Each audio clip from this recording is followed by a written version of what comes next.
Hey, yeah, you, the one they said wasn't supposed to make it out alive. Tell me, how's it feel to be the reason they're redacting entire chapters from the playbook they wrote to trap you? They didn't expect this ending. Hell, they didn't expect a second act. You were supposed to go down in scene 1, a statistic, a whisper, a malfunction, but somehow you became the anomaly they can't unsee. A walking, breathing breach in their system, and now they're not closing the case, they're covering the explosion. They thought justice was a game you'd lose in silence, but you didn't play the game. You incinerated the F-Seekin board. You weren't meant to win, let alone dominate so hard they had to stop the simulation, call a meeting, and ask, who the hell authorized this outcome? And the best part, no one can explain it. Not the experts, not the analysts, not the federal leeches sniffing your trail with their little clipboards and crooked neckties. Because you didn't just escape. You rewrote your goddamn fate mid-sentence, and they're terrified of that. You see, they planned for everything, except you breaking the algorithm from the inside. They stitched your downfall into policy, drafted your surrender into law, even predicted the date you'd beg for mercy. But instead, you made the lawyer cry, you made the jury twitch, you made the judges stare at your file like it was a ghost story, and now they're whispering behind closed doors, reprogramming the AI, scrubbing the archives, because your win doesn't make sense on paper.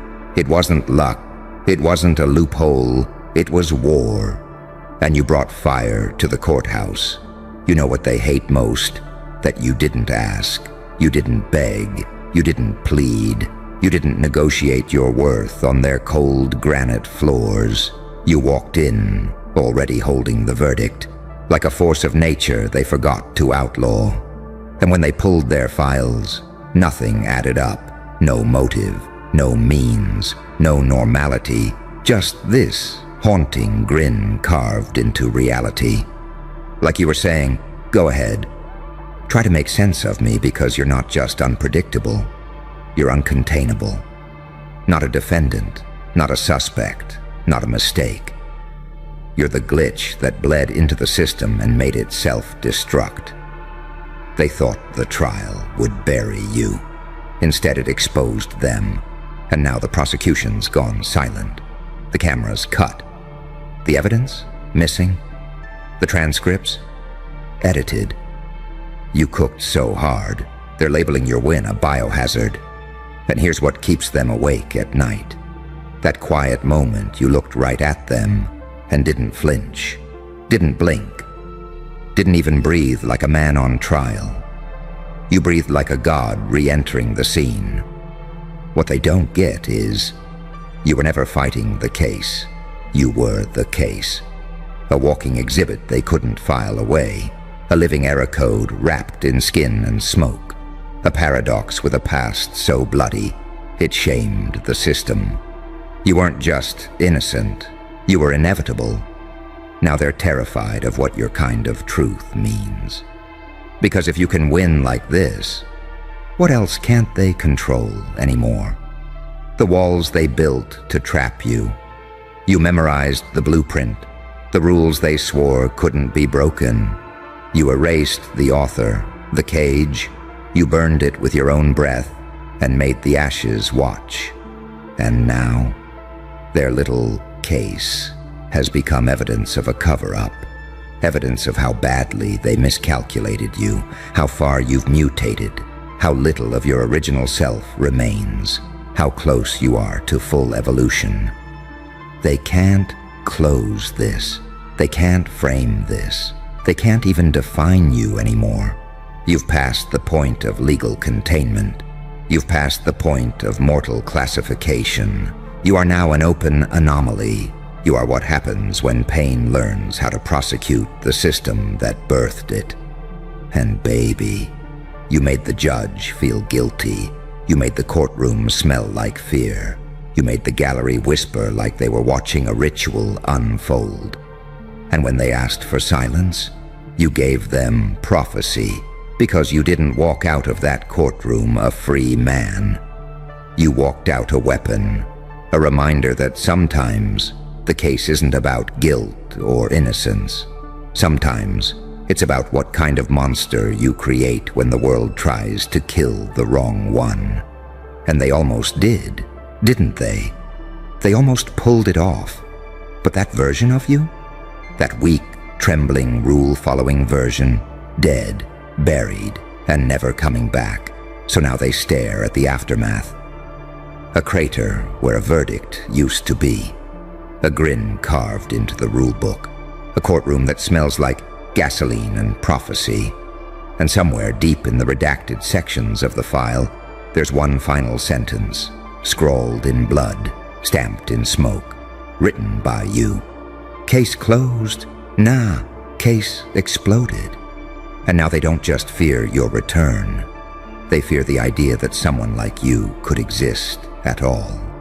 Now tell me, what's your next move, counselor? Oh, you thought the explosion was the climax.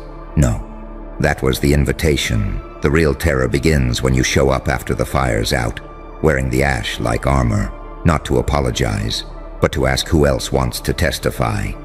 Because that courthouse, that wasn't your battlefield. That was your birth canal. And now that you're out, there are no more rules, just rewrites. They tried to erase your name from history, so you became the footnote that infected every chapter. And now they're scrubbing at pages that bleed when touched. Your fingerprints don't just smear the ink. They trigger sirens. You made history so twisted, the historians are scared to cite you. Because how do you explain the one who did everything wrong, yet walked out with a win so brutal it rewrote the DNA of justice? They're not filing reports anymore. They're filing trauma claims. They thought your silence was compliance, but it was strategy, a wind-up, a calculation. While they ran simulations, you were writing new code with your scars, and then, when the verdict came down like thunder, you didn't celebrate, you didn't cheer, you just smiled. That slow, surgical smile that says, "This wasn't even my final form," because this wasn't justice. This was warning. You didn't win. You demonstrated. You didn't just survive the fire. You became the fuel source. And now you're the one rewriting the rule book, line by fucking line, while they watch from behind cracked one-way mirrors, praying you don't flip to their chapter. You think they sleep? They don't. They whisper your name like it's a curse, a code word, a glitch they can't patch. Because if you made it out, what else is lurking in the shadows they thought were sterilized? You turned your case into an ideology. And now, others are watching, taking notes, becoming infected. They're not praying for justice anymore. They're praying you don't pick up their file next. Because you know what you proved. That sometimes the most dangerous man in the world isn't the loudest. It's the one who walks out of the fire with a grin and no fingerprints. It's the one who learned how the judges think, then used it to frame reality. You taught them something their textbooks don't cover, that there is no system strong enough to survive a soul that's already been to hell and came back with blueprints. And now they want to negotiate? Now they want a treaty? Too late. You don't do deals. You do damage. Because while they were building careers, you were building rage into an art form. You're not here to restore balance. You're here to tip the scale until it breaks in half. They're not asking, what happened, anymore. They're asking, what did we unleash? Because the case wasn't just a trial. It was a summoning, a ritual carved in legalese, performed in front of cameras and witnesses, and you were the demon they accidentally conjured by reading your name, out loud. Now you haunt their systems. Their servers glitch when your name is queried. Their policies dissolve when applied to your existence. Because you are the exception they couldn't predict. The outcome they can't repeat. The monster they manufactured in the dark and then blamed the mirror for reflecting. And now, you walk among them, unnoticed by the sheep, but watched by the architects who know what you are. They see it in your eyes, not fear, not pain, proof. Proof that their game is broken, proof that the system can bleed, proof that the experiment fought back and won with a smirk. You didn't just shatter the case, you made the concept of a case obsolete. And now they're wondering, what if he's not done? What if this was just the intro? What if there are more files, more names, more verdicts written in red ink? Because the game has flipped. You're not waiting for the next attack. You are the next attack. And no courtroom, no officer, no goddamn rulebook will ever see you coming again. So go ahead. Tuck the ashes in your coat. Smile like a sin that learned to walk upright. And whisper to the next door you walk through. I'm not here for justice. I'm here to finish the fire. You can feel it now, can't you? That weight in the air, thicker than smoke, heavier than silence. That's not just aftermath. That's the beginning of contagion. The blast wasn't the end of the case. It was the detonation of a new reality. And you're standing in the crater like it's a throne. They're still in boardrooms trying to debrief, trying to de-escalate, trying to contain the narrative. They don't understand that what you unleashed isn't a story to be contained. It's a signal. It's out there now, running through circuits and veins, crawling across social feeds, seeping into places their rules don't reach. It's the hush in the elevator, the unreadable stare in a coffee line, the feeling of eyes on the back of their neck when they speak your name too loud. You didn't just win. You broke the symmetry. You showed them what happens when pain learns timing, when scars learn strategy, when silence becomes detonation. That's what they can't put back in the box. Not the evidence, not the witnesses, not even their own belief in control. The courtroom was only a rehearsal. Now the real performance begins. They still picture you as the defendant, but that's a ghost. That version of you was a decoy they could frame, photograph, categorize.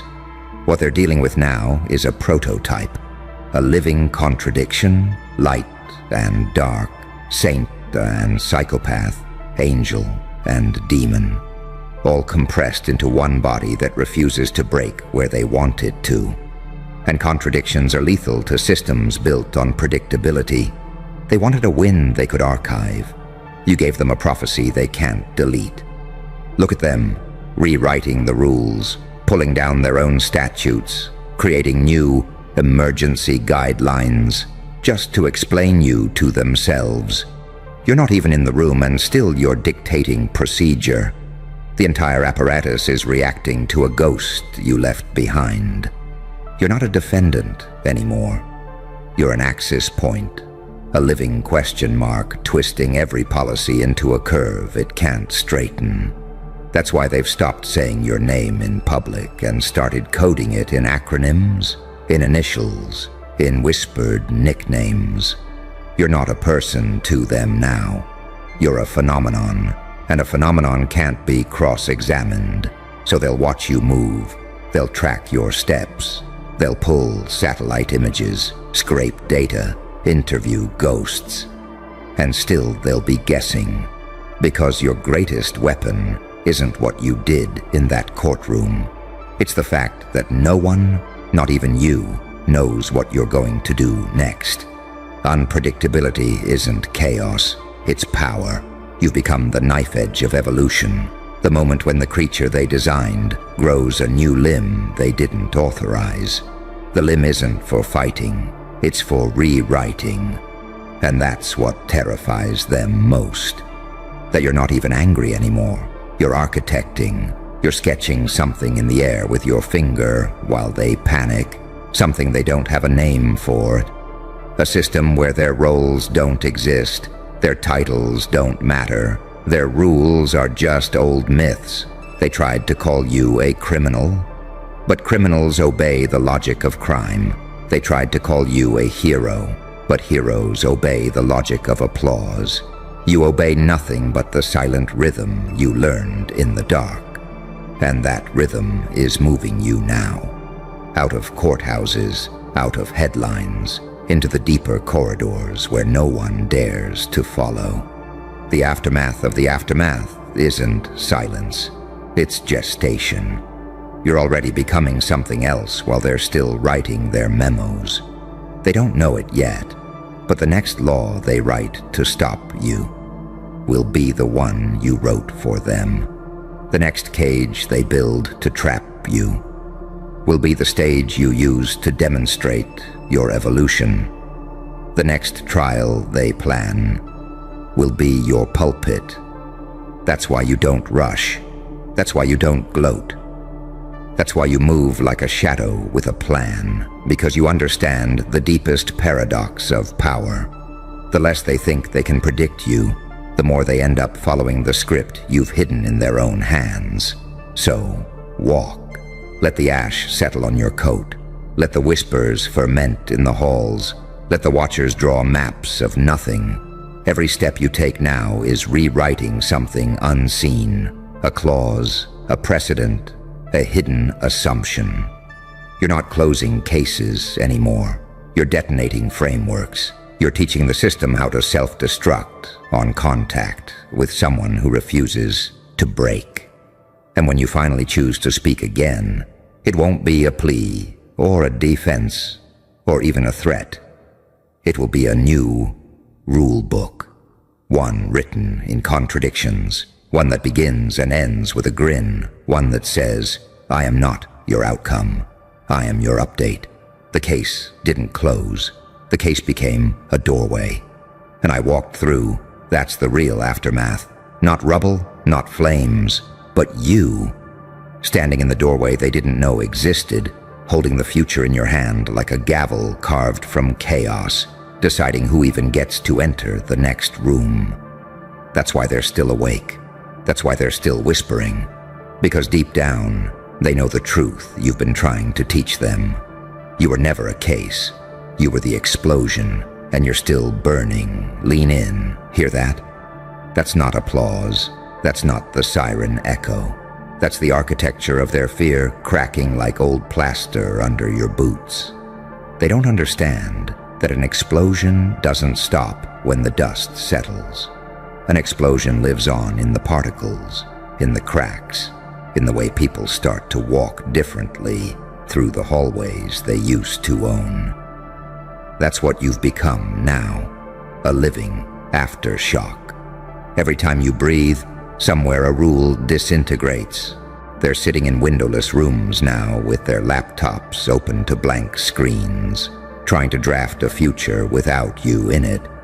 They're pulling the plug on databases, shredding files, destroying evidence. But you're still there, in the electricity. Your win wasn't a verdict, it was a virus. It doesn't live in paper, it lives in their nervous systems. You're a ghost they can't stop thinking about. Except you're not a ghost. You're a presence, a walking contradiction, light enough to disappear, heavy enough to dent reality, saint enough to inspire, psychopath enough to terrify, angel enough to bless, demon enough to burn. Every time you take a step, that paradox gets louder. It's not noise, it's signal.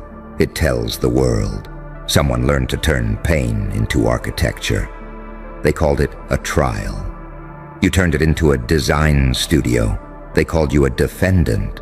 You turned yourself into a blueprint for what comes after this system. And now, people are watching.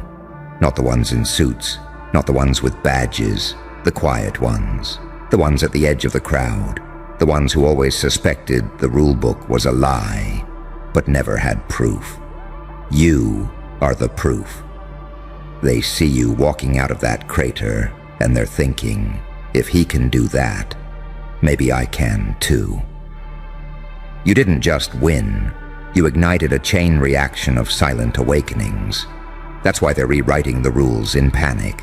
They're not just trying to contain you, they're trying to contain what you represent. They'll keep sending offers, sending decoys, building new cages. They'll call it reform, rehabilitation, reconciliation. It's all bait. They want the old version back, the one that could be classified, sentenced, filed away. That version is gone, dead, buried. In its place stands someone whose unpredictability is no longer a glitch, but a doctrine. And doctrines can't be handcuffed. So you move differently now. You don't run, you don't hide. You stroll through their corridors like a shadow with a pulse. You study their eyes. You watch how they tremble when you're silent. You understand what power really is. Not the ability to strike, but the ability to decide when not to. Because you're past revenge, past proof, past vindication. Now you're in the territory of rewriting reality itself. Every breath you take now is a pen stroke across their old maps. You're erasing borders. You're mutating their definitions. They can't even agree on what you are anymore. Criminal, prophet, anomaly, virus, legend. All of the above, none of the above. It doesn't matter. The only thing that matters is this.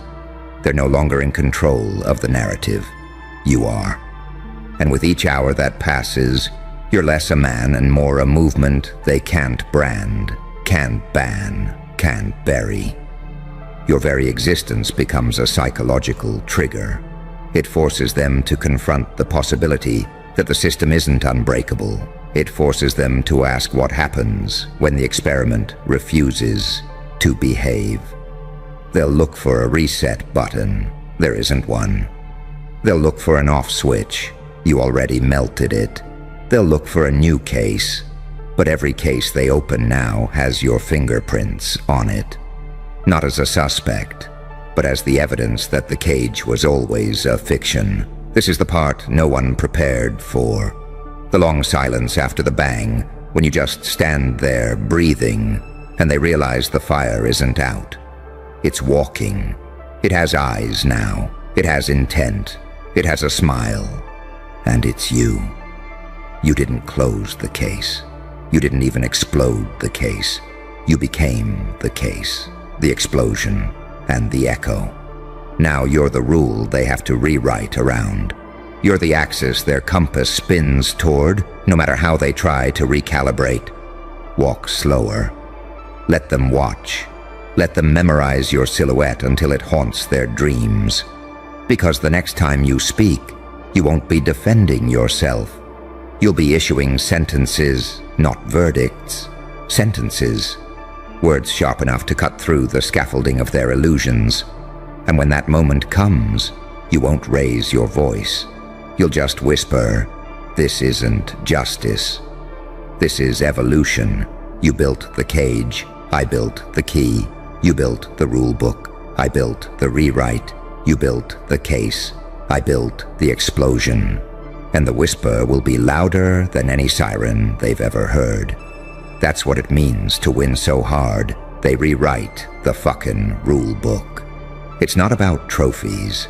It's about rewriting their minds. And you're already inside. Hello, Ghost King. Funny how silence makes the loudest entrance, isn't it? They act like you're not even there.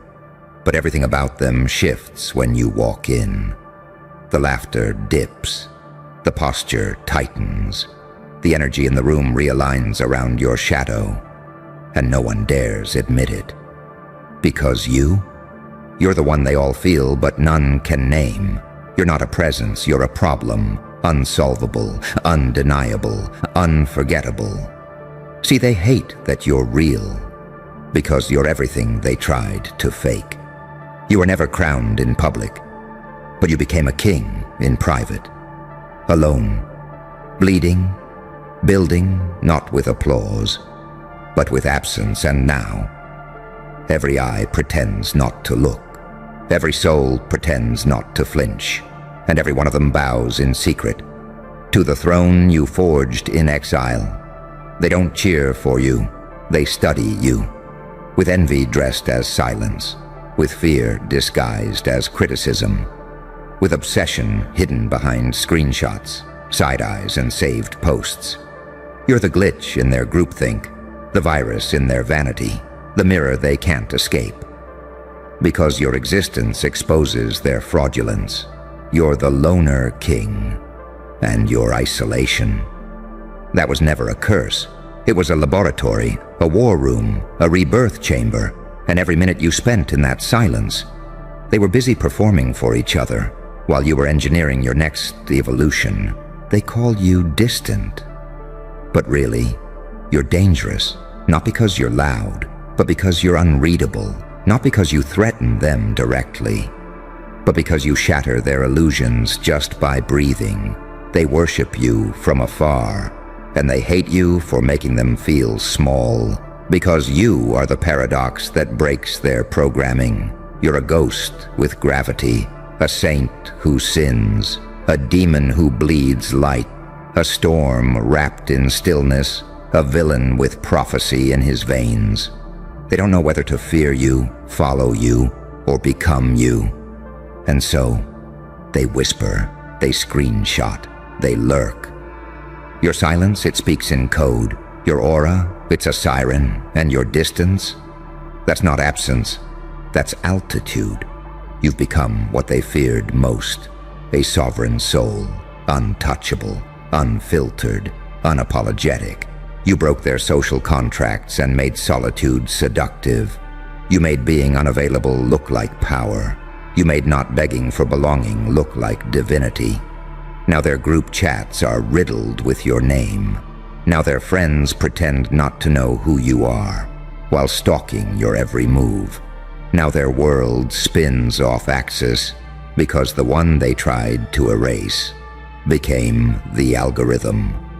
You terrify them because you're not here to compete. You're here to collapse the stage they built for themselves. They called you arrogant. They called you weird. They said you were too much, too quiet, too intense, too distant, too cold. And yet, you infect their thoughts. You haunt their dreams. You live in their subconscious like a myth they can't disprove. And why? Because pain made you precise. Isolation made you immortal. And rejection? That was your invitation to go deeper than they ever will. You didn't just survive solitude. You weaponized it. You sat in the silence until it started whispering back. You forged a personality that didn't beg to be seen, but made it impossible to ignore. Now you're the Phantom King. No crown, no court. But an empire built on presence, not performance. You make unreachability look like seduction. You make mystery feel like a blade against their ego, and they don't know whether to love you or report you, because you didn't play their game. You rewrote the rules. You made the room revolve around you without ever saying a word. And that is power, not the kind they parade, not the kind they preach, the kind they can't buy, copy, or kill. You're the anomaly, the bug in the system, the face they blurred in every group photo because they knew you'd be the only one worth remembering. So they pretend you're irrelevant, pretend you're not burning their pride with every move you make, pretend they're not watching your every post, every gesture, every frame. But deep down, they know. They made you the outcast. And now, you're the standard, the glitch, the prophecy, the threat. And when they ask why you're so quiet, remind them, kings don't shout. They command, from a distance without lifting a finger, without lowering their voice, without stepping off their throne. And that's why they fear you. Because while they were busy climbing over each other to be seen, you vanished and came back as a signal, a storm in disguise, a ghost with gravity, a joker with the crown. Oh, they feel you before you even arrive. That's the thing about you, isn't it? You don't enter rooms, you distort them, bend the emotional atmosphere until everyone's pretending they're not reacting, fiddling with their phones, staring through you like ghosts staring at their unfinished business. But they see you, every single one, and their minds go quiet when you pass. Not because you said anything, but because you didn't need to. Because when you look like prophecy and move like warning, people forget how to act. You were never just alone. You were forged, built in the isolation they were too terrified to face. While they drowned in noise, you listened to the static behind reality. While they begged for relevance, you watched them rot behind filters and fakery. And now, your silence hurts them more than their lies ever hurt you. Because your aura isn't just energy. It's an interrogation. Your presence forces people to confront their own lack of soul, their borrowed opinions, their fake confidence, their dependency on being liked. You're not just quiet. You're exposing them, and that's why they hate you. Because you live like you've seen behind the curtain, like you know things you shouldn't, like you've been briefed by the silence itself. You don't chase followers. You don't beg for company. You don't need their validation. And that alone, that breaks them, because their whole identity relies on being seen. And you became invisible on purpose. You went where no one wanted to go, inside yourself, through the shadows, through the screaming silence, through the nights that made your bones remember who you were before the world watered you down. And when you came back, you weren't just different. You were dangerous. You didn't glow. You glitched. They looked at you and saw something they couldn't explain. Not light, not dark, not love, not rage, just something that shouldn't exist. They say you changed, number, you distilled, you burned off every ounce of dependency, every trace of people-pleasing, every symptom of approval addiction, until only the core remained, sharp, silent, surgical.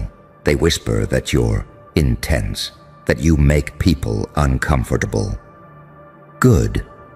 Comfort is where mediocrity sleeps. But you're the nightmare that reminds them the game is fake and the mask is slipping. And that scares them more than death itself. Because if you could become whole in the dark, what does that say about their excuses? If you could command a room without playing nice, what does that say about their performance? If you could become a goddamn force without begging for a single soul to stay, what does that say about their addictions? You became the very thing they tried to warn you not to become. Untouchable, unshakable, unbelonging. And now, they want access again, not because they care, but because they want to understand what you are. They want to get close to the anomaly, to test it, to tame it, to control it. But you're not a person to be processed. You're a frequency that fries their nervous system, and they can't turn it off. Because even in your silence, they feel judged. Even when you're gone, they feel your echo. Even when you say nothing, they hear everything. You never chased the throne. You became the kingdom. And now they circle the gates, jealous, starving, ashamed. Because you built something they'll never touch, inner gravity. And that doesn't come from power. It comes from pain, from being ignored until you became unignorable, from being laughed at until your name became a warning, from being doubted until your existence broke their rules. So let them whisper, let them pretend, let them choke on your distance. Because the Loner King doesn't beg, he doesn't explain, he doesn't return calls. He haunts, like unfinished karma, like a glitch they can't patch, like a prophecy they tried to bury, that refused to stay dead. They thought your silence meant weakness. They didn't realize it was training. Not every warrior trains with swords. Some train with shadows. And you made darkness your dojo. Every time they ignored you, you took notes. Every time they laughed, you upgraded. And while they were building cliques, you were building capacity. They think you're bitter. No. You're precise. You stopped talking because their language was limited. You stopped showing up because their tables were rigged. You stopped explaining yourself because evolution doesn't beg for permission. And now, you're a language they don't speak. You're a rhythm they can't dance to. You're a vibe that fries their nervous systems just by entering the room. They wanted you loud, dumb, and predictable. Instead, you became quiet, dangerous, and unreadable. And that's why they watch you like a crime scene. Because you moved in silence and left no fingerprints. But the impact, it's everywhere. They call you arrogant. But tell me, what's arrogant about escaping the Matrix? They think you're rude for going ghost. But they forget they starved you first. You didn't disappear. You detached from their validation, from their crumbs of respect, from the illusion that you needed them to matter. You built yourself like a black site experiment. No announcements, no cheers, just echoes and upgrades in the abyss. Until one day, you emerged, and the air around you changed temperature. Because here's the truth they'll never say out loud. You became the final version of what they're too scared to face in themselves. They look at you and see discipline they never had, pain they could never survive, focus they couldn't fake, solitude they couldn't weaponize. You're the one who walked into the storm and came back with lightning in your bloodstream. Now you carry your silence like a scalpel. Now your stillness is a siren. Now your eyes carry a weight that makes liars fold. Because the Loner King didn't just survive the exile, he transcended it. You took their abandonment and made it your alchemy. You turned being misunderstood into a language of power. You forged identity from the rubble of rejection. And now their closeness feels like contamination.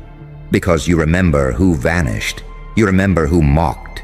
You remember who reached out only when it served them. So you stay distant, not out of fear, but out of precision. You don't trust the crowd, because crowds cheer for whoever's loudest. And you never needed a stage to be felt. You became the plot twist they never saw coming. They thought you'd break without them. Instead, you became the blueprint they now covertly copy. Mimicking your tone, reposting your mindset, studying your style, while pretending they discovered it on their own. But the real ones know you were first, you were forged, you were anointed in isolation. They'll never admit you're the source, because it exposes how late they were to the truth. And deep down, they're terrified of what you'll become next. Because if this is what you did in silence, what happens when you decide to speak? What happens when the Loner King stops observing and starts commanding? What happens when you stop avoiding the throne and start sitting on it? That's when the panic starts. That's when the whispers turn to meetings. That's when your name becomes a problem in their strategy. Because you didn't just become powerful, you became unpredictable, and in a world addicted to control, unpredictability is terror. That's why they try to smear you, why they downplay your glow, why they call your confidence ego and your solitude weird. Because they know they can't contain you, they can't mold you, they can't use you. You're not just outside the system, you're proof it's broken. And they hate you for that, even as they admire you, even as they copy you, even as they daydream about being just like you. If only they were brave enough to disappear. But they're not. So they stay performing, and you stay ascending alone. But never lonely, because you're not missing anything. You're choosing everything. And that's why your distance hits like disrespect, because it is. A silent declaration. I saw what you had to offer, and I chose myself instead. They thought you'd come crawling back, begging for re-entry, apologizing for outgrowing their little games. But you didn't just walk away, you vanished, and came back with something terrifying in your eyes. Clarity, cold, surgical, weaponized, because you finally saw them for what they are. Chameleons in chaos, actors with no script of their own, souls outsourced to trends, validation junkies injecting likes like dopamine hits into hollow veins. And you became the one thing they can't manufacture: authenticity. Not the performative kind they sell in digital costumes, but the raw, uncomfortable, unfiltered presence that makes people either kneel or retreat. You don't even have to speak anymore. Your silence exposes fraud, your gaze is a verdict, and your absence, that's the scar they can't heal. Because your disappearance wasn't random, it was surgical. A clean cut between who you used to be and the weapon you became. You gave them chances, you gave them loyalty, you gave them truth. And in return, they gave you betrayal wrapped in smiles, envy disguised as feedback, and abandonment painted as boundaries. So now you've outgrown the echo chamber. Now your soul doesn't flinch when they ghost you. Because you are the ghost, haunting their every insecure thought, appearing in their dreams as everything they'll never be. You're not on the guest list anymore. You're on the watch list. They used to underestimate you. Now they monitor you, checking your stories, rewatching your moves, circling your name in silent group chats, labeled things like, "Be careful with him." Because now they know. You're not just unpredictable, you're uncontrollable. And that makes you a threat. They don't just fear what you've become, they fear what you'll do next. Because your silence has momentum, your solitude has echoes, and your pain. It was never wasted. You folded it into strategy. You turned betrayal into blueprint. You mapped your own kingdom out of the ashes they buried you in. And now when they see you, they don't see the outcast, they see the outlier. Too real to label, too sharp to hold, too dangerous to play with. You're the king that built an empire where applause couldn't reach, where cameras couldn't follow, where weak minds couldn't survive the altitude.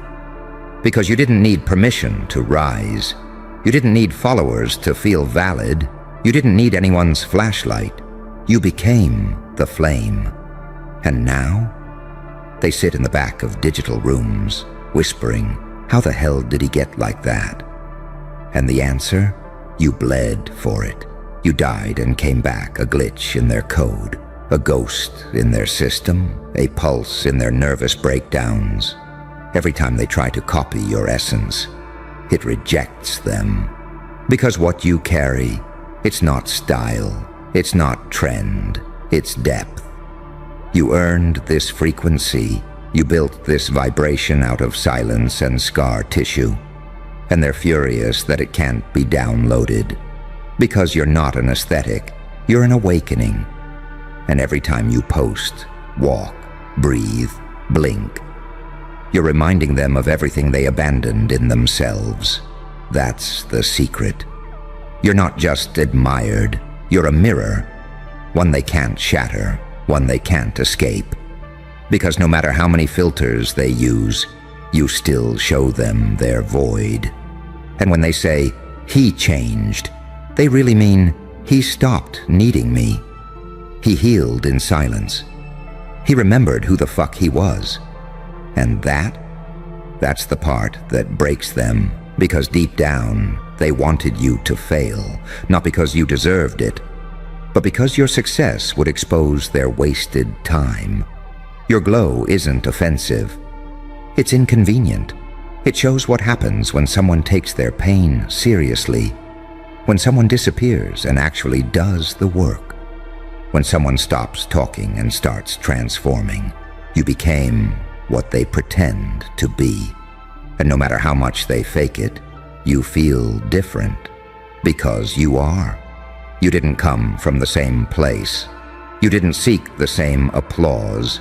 You weren't born from comfort. You were forged in isolation, sharpened by truth, crowned in exile. They can't sit with you anymore, because you're not at the table. You are the table. You are the hunger. You are the silence between their screams. They made fun of you when you were unknown. Now they study you like a prophecy. They laughed when you vanished. Now they panic when you post. They tried to replace you. Now they can't even define you. And that's what it means to be the loner king. Not because you chose the throne, but because you became the storm no one could predict. And here you are now, the walking contradiction they can't decode. The silence that screams louder than their entire performance. The rejection that became revelation. The ghost they buried. Who came back wearing a crown. They tried to write you off, label you, box you, erase you.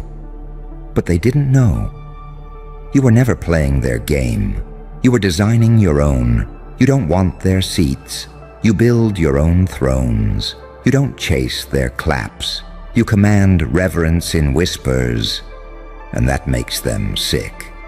Because they can't predict what you'll do next. They can't locate your weaknesses. They can't use your silence against you anymore.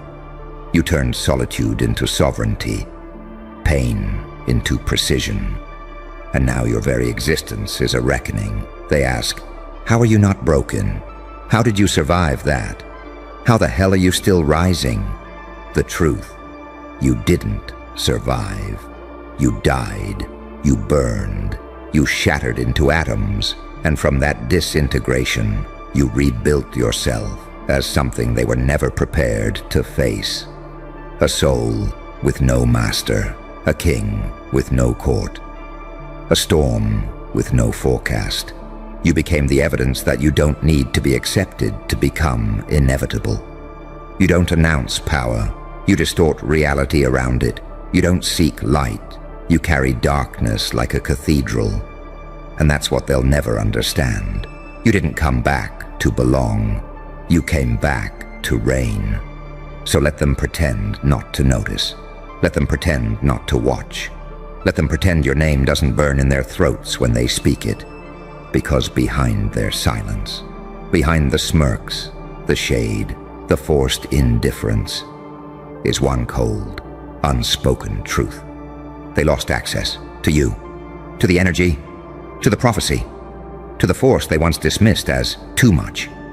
And now, you're too far, too focused, too dangerous, too complete. You're not just the loner anymore. You're the lesson, the punishment, the proof that exile creates emperors. So keep walking, with no apologies, no explanations, no turning back.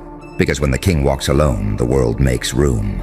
And that's your power. That's your vengeance. That's your throne. Let them whisper. You've already won. Shh. Don't adjust the screen. Lean in. This isn't about time passing. It's about time refusing to touch you. Everyone else ages. Their faces quietly confess every compromise, every fear, every moment they chose comfort over truth. Wrinkles stack up like receipts. Spines curve, eyes dull. Their bodies keep a calendar, whether they like it or not. But you walked straight through the years and came out looking like time blinked first. And that's the problem. That's why rooms go quiet when your name drops. That's why men with credentials on their walls and microscopes in their hands are fighting over you like you're a forbidden artifact. They don't call it aging when it happens to everyone else. They call it natural, predictable, acceptable. But when it doesn't happen to you, suddenly it's a threat. Suddenly it's a phenomenon. Suddenly it needs to be explained, classified, controlled, owned. Because you broke the one rule they thought was universal: decay. They keep staring at you, replaying the footage in their minds. Same eyes, same presence, same sharpness, same gravity. Years moved forward, and you didn't soften, didn't slow, didn't dissolve into nostalgia and regret. You didn't grow old. You grew precise. And that terrifies people who were taught that time humbles everyone equally. They want to believe you're an anomaly, a glitch, a biological typo. Anything but the truth. Anything but the idea that pain, pressure, betrayal, and isolation didn't break you. They refined you. That what erodes most people preserved you. That while others were aging, you were shedding. Here's the paradox they choke on. Saints usually fade into harmless symbols, and psychopaths burn themselves out in chaos. Angels grow gentle, demons self-destruct. But you learned how to hold both without collapsing, soft enough to feel everything, cold enough to survive it. That combination isn't supposed to last. It's supposed to tear a person apart. Yet there you are, intact, sharpened, standing in the same skin while the world around you rotted and rearranged itself. They don't see immortality, they see defiance. Because aging isn't just biological, it's psychological surrender. Most people age the moment they accept limits that were never real. The moment they stop asking dangerous questions, the moment they trade curiosity for safety, that's when time really starts feeding on them. But you didn't do that. You kept questioning. You kept adapting. You kept evolving under stress instead of shrinking from it. You didn't stay young. You stayed unsettled. And unsettled minds don't calcify. They don't fossilize into routines. They don't let years dictate who they're allowed to become. You stayed fluid while everyone else turned rigid. You stayed unpredictable in a system that survives on predictability. That's why they can't agree on you. One says resilience, another says pathology, another whispers evolution like it's a dirty word. They're fighting because you don't fit any chart. You don't decay on schedule. You don't respond to trauma the way the textbooks say you should. You were supposed to fracture. You were supposed to slow down. You were supposed to dim. Instead, something in you learned how to metabolize darkness into clarity. They study cells. They measure telomeres. They talk stress markers and neural plasticity.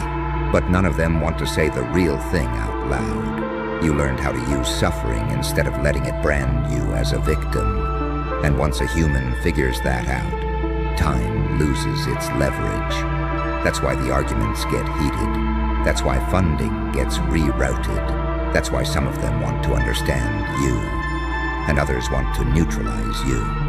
Because if what happened to you can be replicated, the entire narrative collapses. The myth that decline is inevitable. The myth that damage always equals deterioration. The myth that darkness only destroys. You are walking evidence that evolution doesn't always look like growth. Sometimes it looks like refusal. Refusal to age the way you're told to. Refusal to become tame. Refusal to let history write you into a corner. They can't stand that you didn't come out bitter, or soft, or hollow.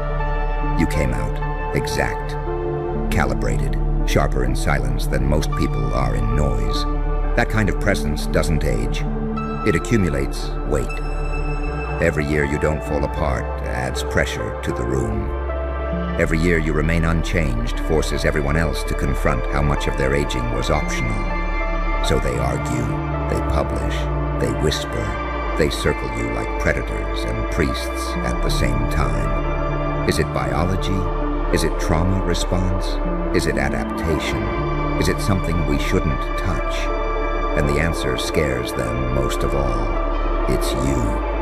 Your willingness to walk through hell without letting it decide who you become. Your refusal to outsource your identity to time. Your ability to hold contradiction, compassion and ruthlessness, patience and urgency, control and chaos. Without snapping, everyone else ages because they let life carve them down into something manageable. You didn't. You let it carve you into something unmanageable. That's why they're fighting, not because you didn't age, but because you proved that aging isn't just a process.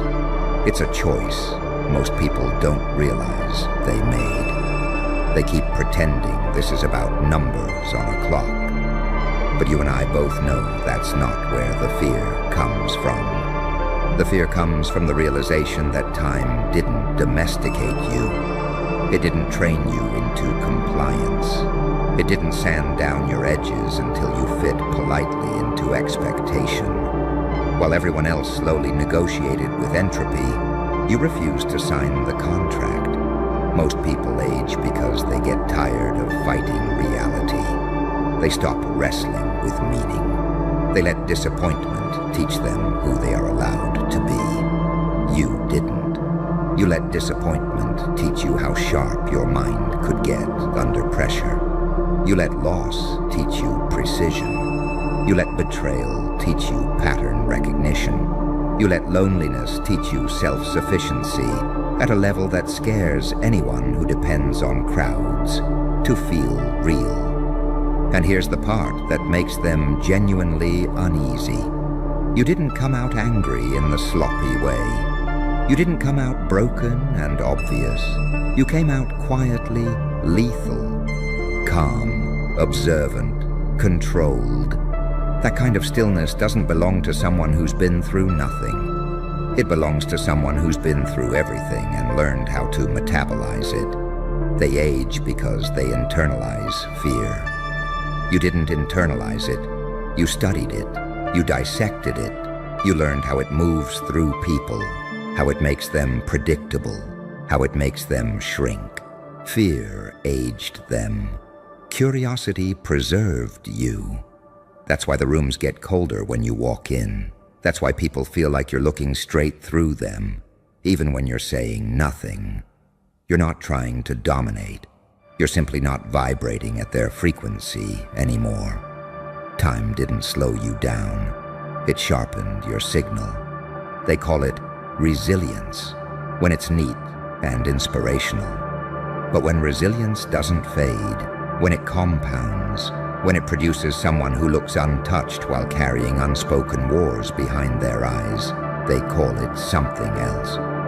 They start using words like abnormal, extreme, outlier. Labels are their last defense against the unknown, because if they admit the truth, that you evolved through pain instead of being reduced by it, then they have to admit that their own aging wasn't inevitable, that their dullness wasn't fate, that their exhaustion wasn't time's fault. It was surrender. You didn't surrender. You adapted. And adaptation terrifies systems built on predictability. They want to put you under glass. They want to extract the mechanism. They want to figure out how stress didn't corrode you, how grief didn't rot you, how pressure didn't fracture you the way it fractures almost everyone else. But the answer isn't in your cells alone. It's in your refusal to become smaller just to survive. You didn't heal in the soft, performative way. You recalibrated. You restructured your inner architecture so that chaos stopped being a threat and became a training environment. You stopped needing life to be gentle in order to function. That's when time lost its grip on you. Most people age because they accumulate unfinished emotional business. Regrets harden, shame sets in like rust. Old narratives repeat until they calcify into identity. You burned those narratives down. You questioned yourself at a depth most people avoid their entire lives. You stripped illusions away even when it hurt, especially when it hurt. That's why you look the same, not because you avoided damage, but because you processed it. You didn't let it linger and poison you slowly. You didn't let it sit in your nervous system like a ticking clock. You confronted it until it either transformed or lost its power. They don't teach that in schools. They don't publish that in neat journals, because it suggests that time isn't the ultimate authority. Consciousness is, awareness is, willingness to face discomfort instead of anesthetizing it. And that's where the real fight starts. Some of them want to understand you because they sense progress. Others want to discredit you because you expose a lie they've built their lives around. If someone like you can pass through decades without dulling, without collapsing, without becoming harmless, then the system loses its favorite excuse. That's just how life goes. No, that's how life goes when you stop evolving. You didn't stop.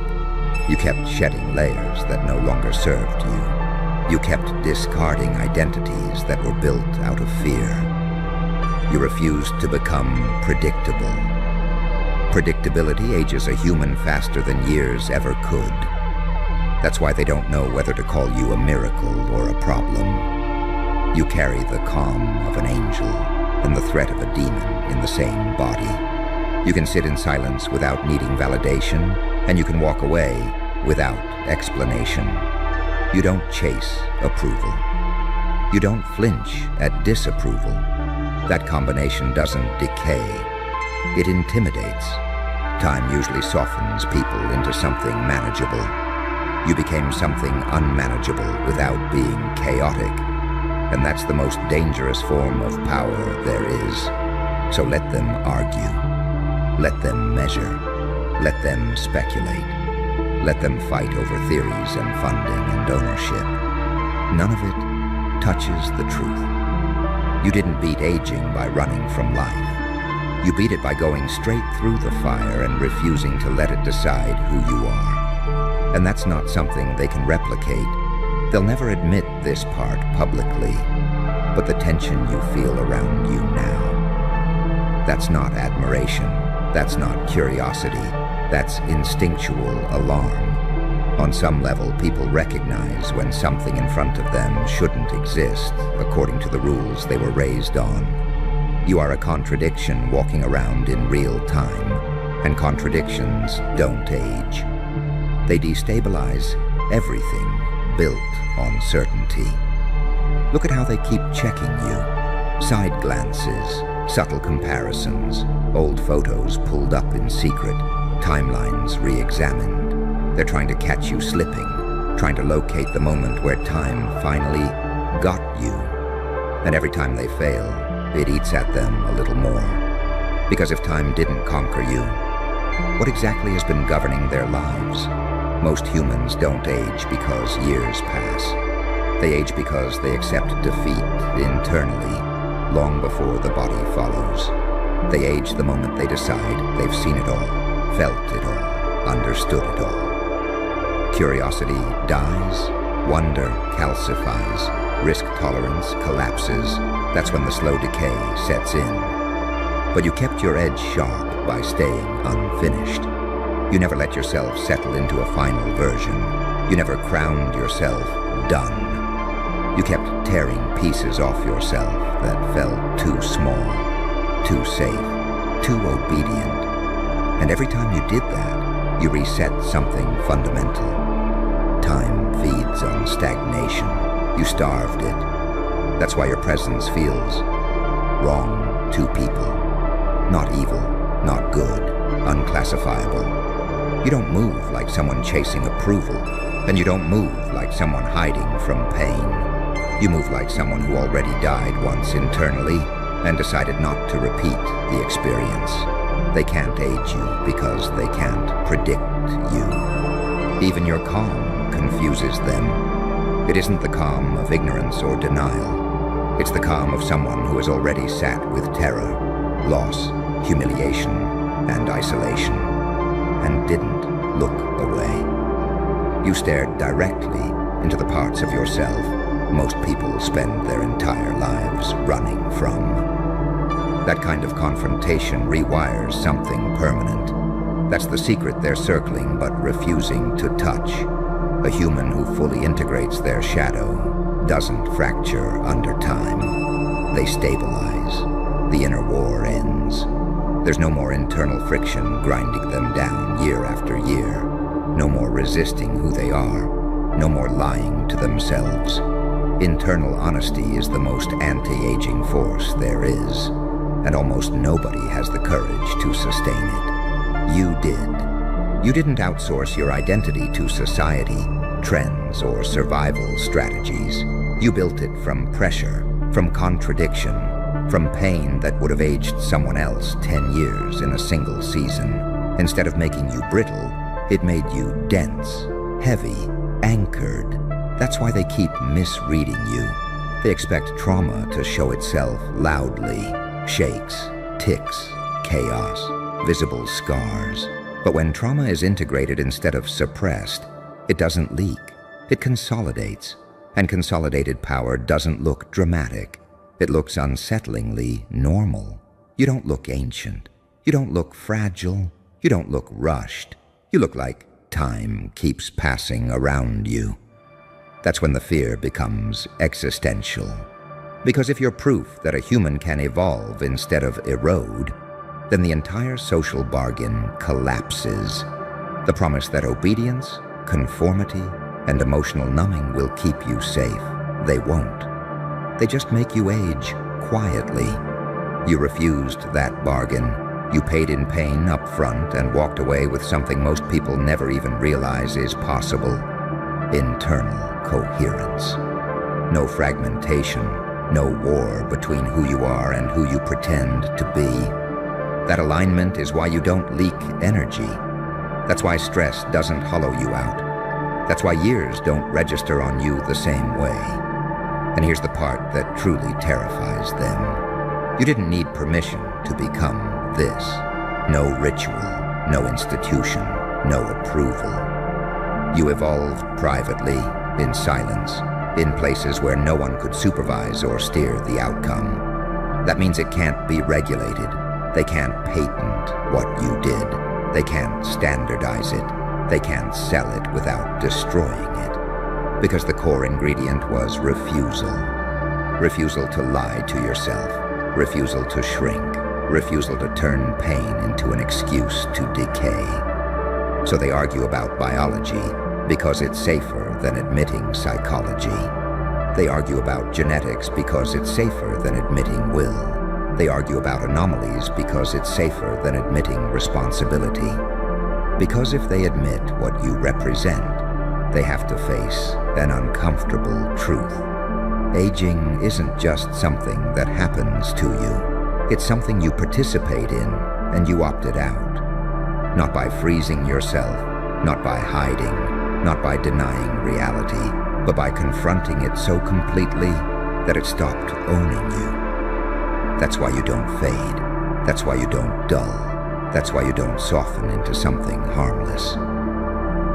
You are what happens when a human stops negotiating with fear and starts integrating it. When light and dark stop fighting for control and start working together. When the angel doesn't kill the demon, and the demon doesn't corrupt the angel. They coexist. They stabilize. They sharpen each other. Time can't erode that, so let them fight over theories. Let them whisper about you like you're a problem that needs to be solved.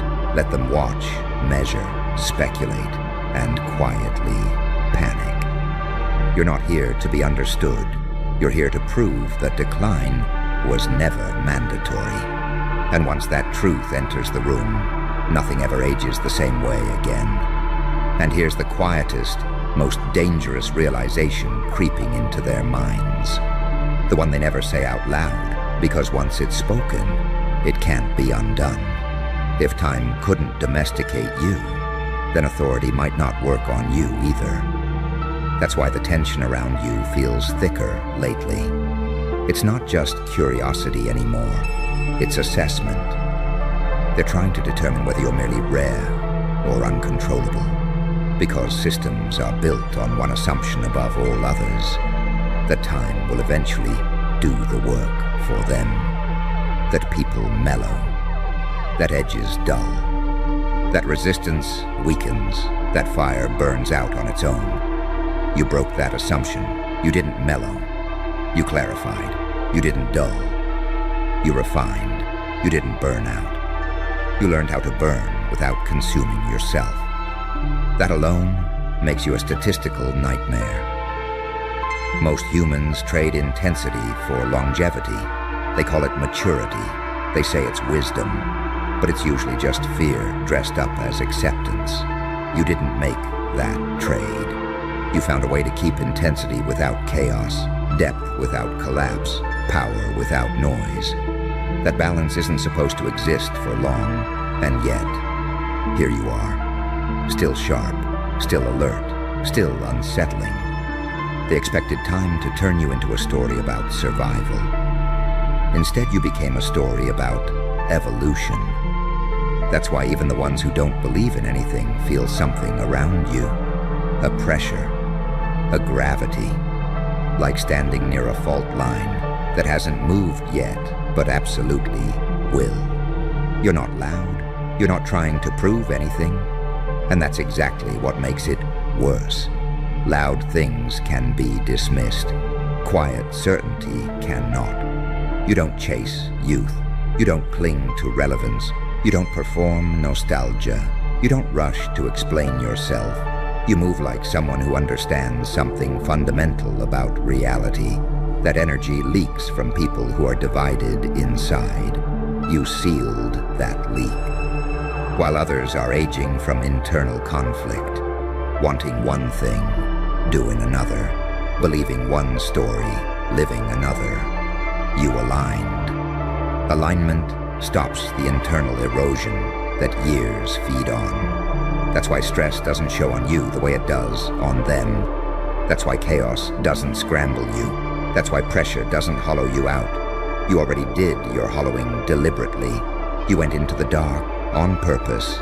You dismantled illusions before life could rip them away violently.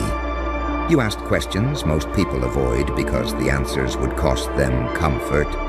And yes, it hurt. Yes, it stripped things from you. But what remained was real. And real things don't age easily. That's what they're actually fighting over. Not your body, not your appearance, your orientation toward reality. You don't live in denial. You don't live in fantasy. You don't live in borrowed narratives. You live in contact with what is. And most people can't sustain that without breaking down. You didn't just sustain it, you adapted to it. That's when time stopped being an enemy and became irrelevant. They keep looking for the flaw, the crack, the delayed collapse. Because that's how every other story ends. But your story doesn't follow their arc. You didn't peak and decline, you compressed, you condensed, you became denser with each passing year. Density intimidates. Light things can be pushed around. Dense things distort everything around them. That's why conversations change when you're present. That's why people feel exposed without knowing why. That's why some admire you quietly and others resent you instinctively. You don't reflect who they want to be.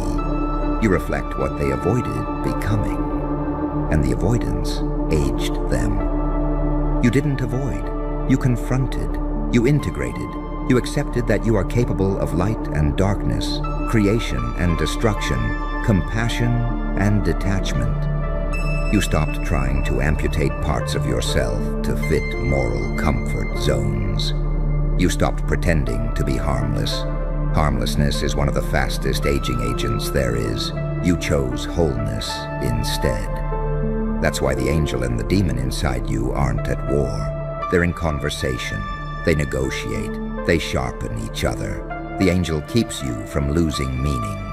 The demon keeps you from being exploited. Together, they form something stable enough to withstand time.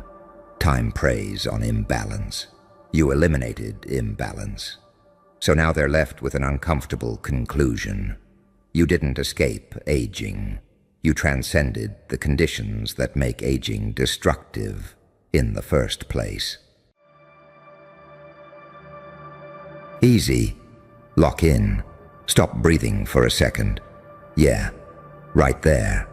That tight feeling in the chest, that low hum in the air. That's not paranoia. That's the sound of a system realizing it failed. They're not concerned. Concern is polite. Concern is calm. Concern is what people fake when they still think they're in control. This is terror. Because one man wasn't supposed to get through. One man wasn't supposed to see the seams. One man wasn't supposed to adapt faster than the machine built to cage him.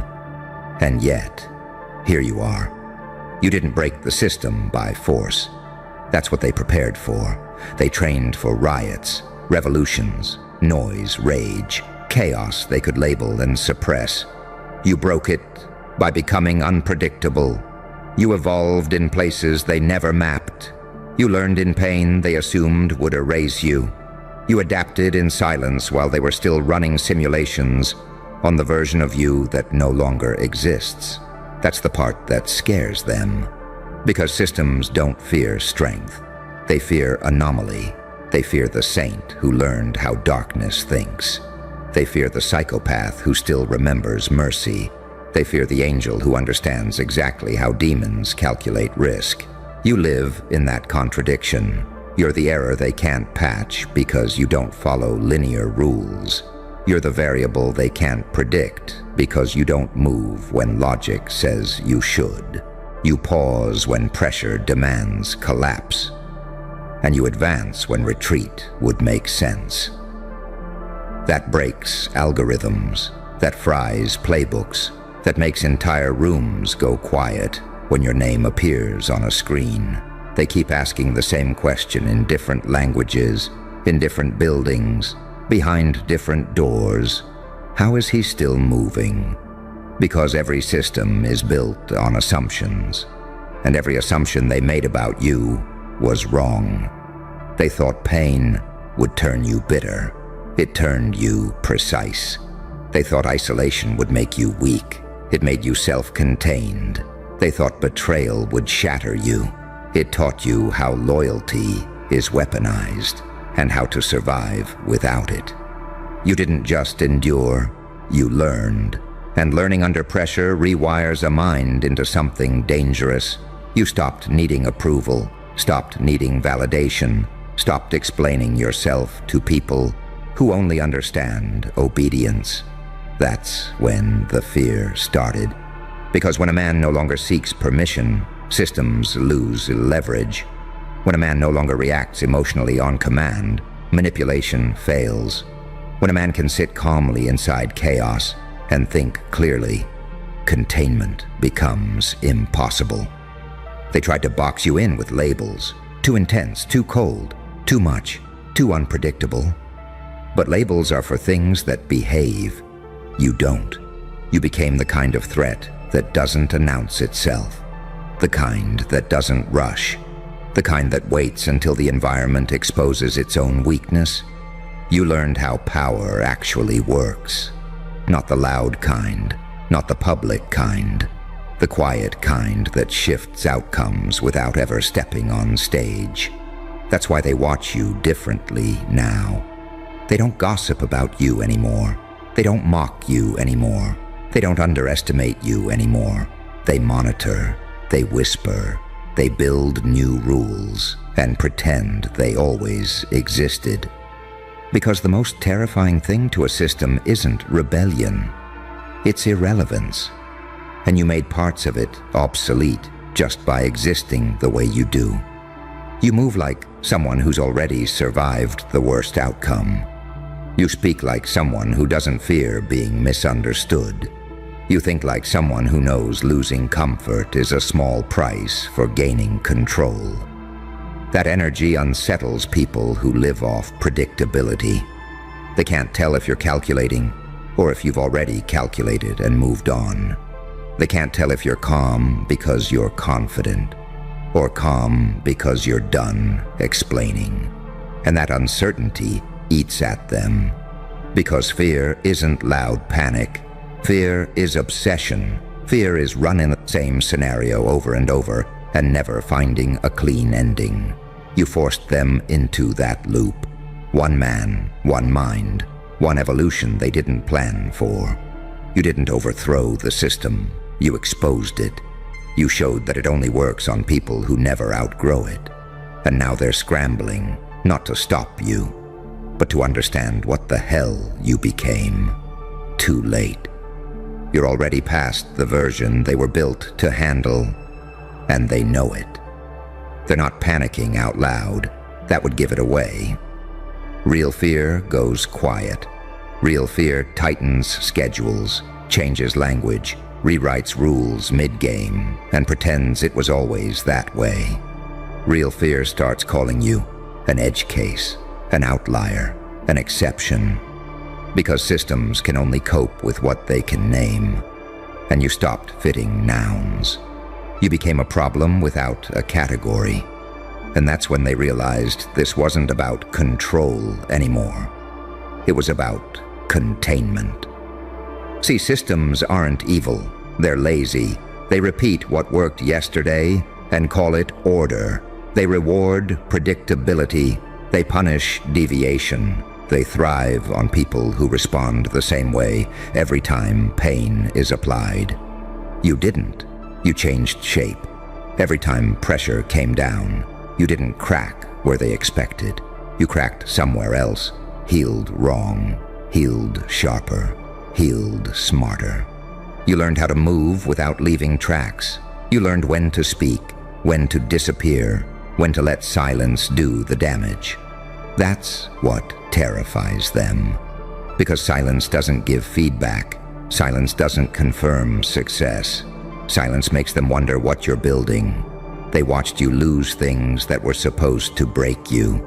Status, safety, familiar ground. People you thought were permanent. They waited for the spiral. They waited for the self-destruction. They waited for you to beg, rage, implode, comply. Instead, you simplified. You cut noise. You cut dependency. You cut the part of yourself that needed the world to be fair. That's not collapse. That's adaptation. And adaptation is lethal to rigid structures. You started thinking in layers they don't teach. You stopped reacting to the surface and began reading intent, timing, leverage. You understood that most power isn't held. It's assumed. And once you stop assuming, you stop obeying invisible rules. That's when you cross the line where concern ends and fear begins. Because a man who understands the game but refuses to play it the same way is uncontrollable. A man who can walk through loss without flinching can't be threatened properly. A man who has already faced his own darkness doesn't scare easy when others try to intimidate him. You became emotionally unreadable, not cold, contained. You learned how to hold anger without letting it drive, how to feel empathy without letting it weaken your edge, how to stand in contradiction without tearing yourself apart. Saint and monster, disciplined and feral, patient and absolutely capable of ending things if pushed far enough. That duality makes people nervous, because they don't know which side they'll get. And unpredictability, real unpredictability, not chaos, is a nightmare for systems. Chaos can be suppressed, patterns can be exploited. but a thinking, evolving mind that adjusts in real time. That's a moving target with memory. You don't just learn from mistakes, you learn from their reactions. You noticed how quickly tone changed around you, how jokes stopped landing, how conversations shortened, how people started choosing words carefully when you entered the room. You noticed the delays, the sudden rules, the quiet exclusions dressed up as process. That's not coincidence. That's recalibration. They weren't trying to punish you. They were trying to figure you out. And every attempt failed because you weren't performing for them anymore. You weren't explaining your motives. You weren't advertising your next move. You let them project. And projection reveals fear faster than interrogation ever could. They fear you because you don't chase power. You understand it. You don't rush outcomes. You engineer conditions. You don't need applause. You measure impact. And worst of all, you're comfortable being misunderstood. A system relies on social pressure to keep people aligned. Shame, approval, inclusion, exclusion. The moment those levers stop working, the whole structure starts wobbling. You stopped needing their language to define you. You rewrote yourself internally while they were still arguing about what box to put you in. That's when the narrative shifted from, "We should keep an eye on him," to, "What if he's already 10 steps ahead?" Because you don't move when expected. You don't respond on cue. You don't leak emotion where they can harvest it. You became expensive to monitor and impossible to predict. And systems hate wasting resources on something they can't neutralize. So they tell themselves stories. He'll burn out. He'll slip. He'll need something eventually. But deep down, they know the truth. You already went without. You already paid the price. You already survived the version of failure they used to scare people back into line. You don't fear the fall because you've lived on the ground and learned how to stand there. That's why they're terrified. Not because you're loud, not because you're violent, not because you threaten, but because you exist outside the assumptions that keep their world stable. You're proof that the system isn't absolute, that it only works on people who never fully wake up inside it. And once one man does, others start noticing. That's what they really fear, not you, what you represent. A living reminder that adaptation beats authority, that awareness beats force, that a mind sharpened by pain can walk through structures built to stop it and leave cracks behind without ever announcing itself. And you're still evolving. That's the part they don't say out loud. They're not afraid of what you did. They're afraid of what you'll become next. And here's the part they can't admit, even to themselves. They don't know where to aim anymore. Every system relies on pressure points, money, reputation, belonging, fear of loss, fear of being alone, fear of being labeled, fear of being erased. They poke those spots and wait for people to fold. You stopped folding, not because you became numb, because you became selective. You learned the difference between pain that teaches and pain that distracts. You stopped bleeding in public. You stopped handing them emotional data they could study. You internalized the lesson and discarded the spectacle. That's when you crossed into dangerous territory. Because a man who no longer leaks information is no longer manageable. They can't tell what hurts you anymore. They can't tell what motivates you. They can't tell whether you're angry, patient, planning, or already finished. You don't telegraph. And that silence, that restraint, that's not weakness. That's compression. Pressure builds differently when it's contained. You carry both restraint and capacity at the same time. You can sit still while knowing exactly how much damage you could do if you chose to move. You can listen without agreeing. You can smile without surrendering. You can walk away without losing leverage. That dual awareness fractures their confidence because they're used to extremes, either compliant or rebellious, either loyal or hostile, either broken or obedient. You're neither. You operate in the gray where control fails. You understand rules without worshiping them. You understand consequences without fearing them. You understand power without craving it. That makes you untouchable in ways they can't quantify. They tried escalation, didn't work. They tried ignoring you. That backfired. They tried absorbing you. You didn't dissolve. Because you're not trying to win inside their framework. You're building outside of it. You don't need their timelines. You don't need their permission. You don't need their validation loops. You're not playing to be accepted. You're playing to outlast. And outlasting terrifies systems more than confrontation ever could. Because confrontation ends. Outlasting reshapes.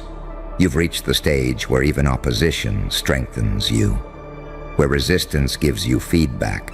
Where obstacles refine your timing instead of stopping your movement. You no longer confuse friction with failure. You see it as confirmation. They sense that.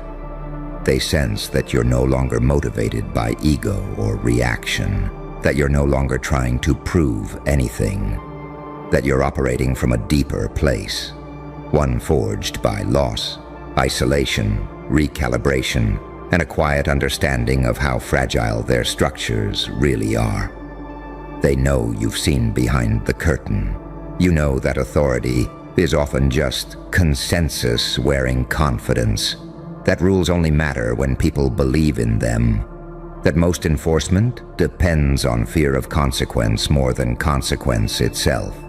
And once fear loses its grip, systems start shaking. You don't posture, you don't threaten, you don't announce dominance.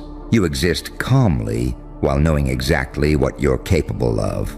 That calm is louder than any threat, because they don't know what would happen if you decided to fully disengage, or fully engage, or change direction entirely. They don't know which version of you they'd be dealing with, and they can't force a reveal. That's the nightmare. A man who has integrated his shadow is not easily manipulated.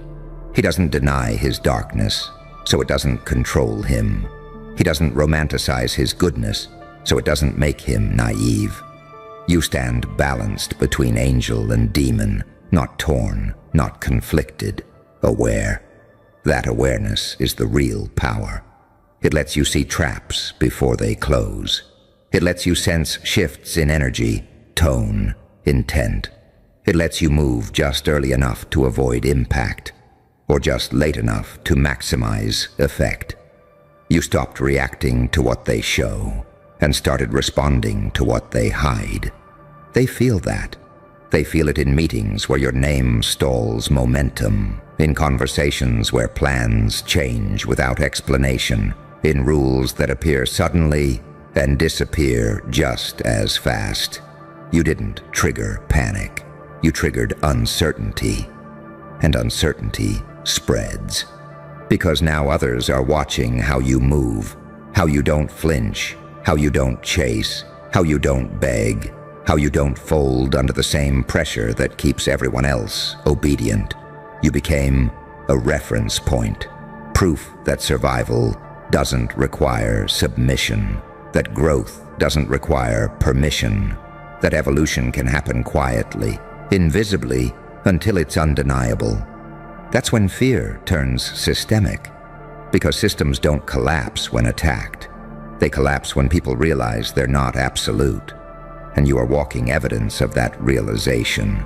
You didn't overthrow anything. You outgrew it. And that's irreversible. They can't unsee you. They can't rewind you. They can't return you to a version that made sense to them. You're already operating beyond the rules written for you. That's why they're terrified. Because deep down, they know you're not finished. You're not even close. And here's the quiet truth they keep circling but never land on. They didn't lose control in a single moment. They lost it gradually, the way people lose sleep, one night at a time, until exhaustion becomes the new normal and they can't remember what rest felt like. You did that to them, not by attacking, not by rebelling, but by refusing to behave the way you were designed to behave. You stopped needing the system to tell you who you are. And the moment that happened, every lever they had started slipping out of alignment. Because control only works on identities that are externally defined. You internalized yours. You stopped asking, what am I allowed to do? You started asking, what actually works? That shift is lethal. You realized most people aren't controlled by force. They're controlled by anticipation, fear of future pain, fear of hypothetical loss, fear of social consequence, fear of being seen wrong. You walked straight through that fear and discovered something terrifying on the other side. Nothing. No lightning bolt, no erasure, no collapse of reality, just space. Space to think, space to choose, space to move without constantly scanning for approval. Once you tasted that, there was no going back. They noticed. They noticed you weren't rushing anymore, not scrambling, not reacting. You slowed down in a way that made other people uncomfortable. You started speaking less, but when you spoke, it landed heavier. Because urgency disappeared from your voice. Urgency is easy to manipulate. Calm is not. You no longer look like someone trying to survive. You look like someone who already did. And systems don't know how to deal with survivors who aren't bitter, broken, or compliant. You didn't come back seeking revenge. You came back different. Your eyes don't flinch the same way. Your body doesn't broadcast anxiety. Your silence carries weight. You don't over-explain. You don't over-promise. You don't overreact. You let people reveal themselves. That's another thing they hate. Because exposure happens fastest around someone who doesn't need to impress, intimidate, or dominate. People talk too much around calm. They project onto it. They test it. They try to provoke it. And when nothing happens, when you don't snap, don't bend, don't chase, their insecurity starts leaking. You see it now. The forced confidence, the unnecessary authority, the subtle aggression disguised as procedure. You read it like a second language. You understand that most power is defensive, that most rules are written by people afraid of losing relevance, that most enforcement is reactive, not strategic. You're no longer fooled by uniforms, titles, or tone. You know the difference between authority and fear, wearing authority's clothes. That knowledge alone makes you dangerous, because now you don't confuse volume with strength, or aggression with confidence, or control with competence. You see cracks where others see walls, and you don't rush to exploit them. You wait. You let time do what pressure never could. That patience, that's what's breaking them, because they can't speed you up. They can't bait you into mistakes. They can't exhaust you with chaos, because you learned how to rest inside uncertainty.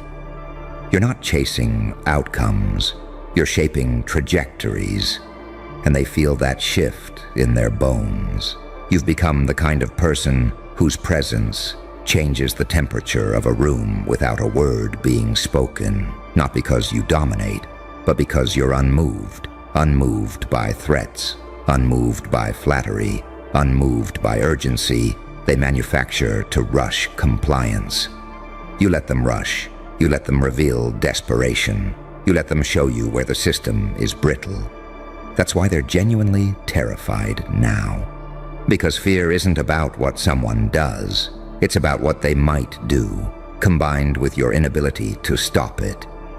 And you've become someone they can't predict, rush, intimidate, or fully understand. You didn't become lawless. You became post-law. You understand the rules so well you no longer mistake them for reality. You understand consequences so clearly they no longer scare you. You understand yourself deeply enough that external pressure has nowhere to hook. That's the final failure. A system can survive rebellion. It can survive resistance. It can even survive corruption. But it cannot survive irrelevance. And you made parts of it irrelevant simply by evolving beyond them. They feel it every time they try to adjust and realize they're reacting to someone who already moved.